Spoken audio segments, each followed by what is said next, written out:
আসসালামু আলাইকুম।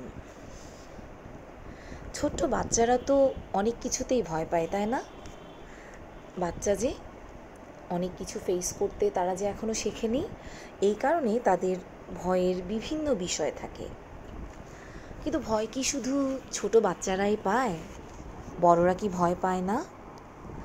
বড়দের কি অনেক সময় অস্বস্তিকর পরিস্থিতিতে ভয়ের কারণে পড়তে হয় না? নিশ্চয়ই হয়। কিন্তু এই বড়দের এই সমস্ত ভয়গুলোকে যদি একটাই নাম ভয় এভাবে বলা হয় তাহলে কি হয়? তাহলে তো হয় না। বড়দের এই সমস্ত ভয় কিংবা ফিয়ারগুলোর আলাদা আলাদা নাম থাকে। নামগুলো ডিপেন্ড করে কোন বিষয়ের উপর আসলে ভয়টা পাচ্ছে সেটার উপর। যেমন এমন অনেকেই আছে যারা ভীষণ সুন্দর করে কথা বলে, কিন্তু লোকজনের সামনে কোনো জনসমাবেশে ডায়াসে দাঁড়িয়ে সবার সামনে কথা বলতে পারে না। অর্থাৎ তারা পাবলিক স্পিকিংকে অনেক ভয় পায়। এই ধরনের ভয়কে আমরা কি বলতে পারি? Public fear? একদমই না। আমরা বলবো গ্লসোফোবিয়া। গ্লসোফোবিয়া। আবার এরকম হয় না, আমরা অনেক সময় অনেক উঁচু জায়গাতে উঠি, কিন্তু নিচের দিকে তাকালেই আমাদের ভয় লাগে। এটাকে আমরা হাইট ফোবিয়া বলি। কিন্তু এই হাইট ফোবিয়ার কিন্তু একটা অ্যাপ্রোপ্রিয়েট নাম আছে, আর সেই নামটা হলো অ্যাক্রোফোবিয়া। অ্যাক্রোফোবিয়া। আরেকটা ভয় হতে পারে পানি দেখে। অনেকে পানি দেখে ভীষণ ভয় পেয়ে যায়। আমি কিন্তু একদমই পাই না। পানি আমার ভীষণ পছন্দ।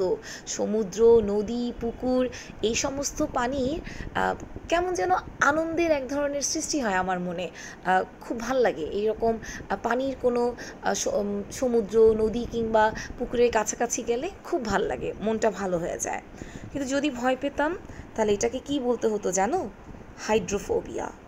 Fear of water, hydrophobia. আবার অনেকে ছেলে মানুষকে ভয় পায়, তাই না? এই ধরনের ভয়কে আমরা কি বলতে পারি? অ্যান্ড্রোফোবিয়া। অ্যান্ড্রোফোবিয়া। তো ছেলে মানুষকে দেখে ভয় পাওয়ার বিভিন্ন কারণ থাকে। হয়তো বা তার জীবনের কোনো বাজে অভিজ্ঞতা আছে, কোনো ভীতিকর পরিস্থিতির সম্মুখীন হয়েছে সে, এই কারণে। আসলে ভয়টা ছেলে কিংবা মেয়ে এরকম কোনো ভেদাভেদ নাই।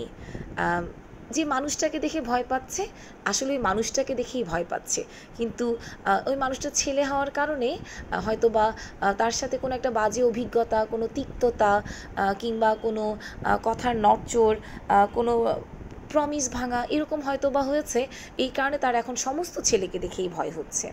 এরকম ফিয়ার অফ ম্যানকে আমরা বলবো অ্যান্ড্রোফোবিয়া। অনেকে আবার বিয়ে করতে ভয় পায়, কোনো কমিটমেন্টে যেতে ভয় পায়। কি বলবো এটা বলেন তো?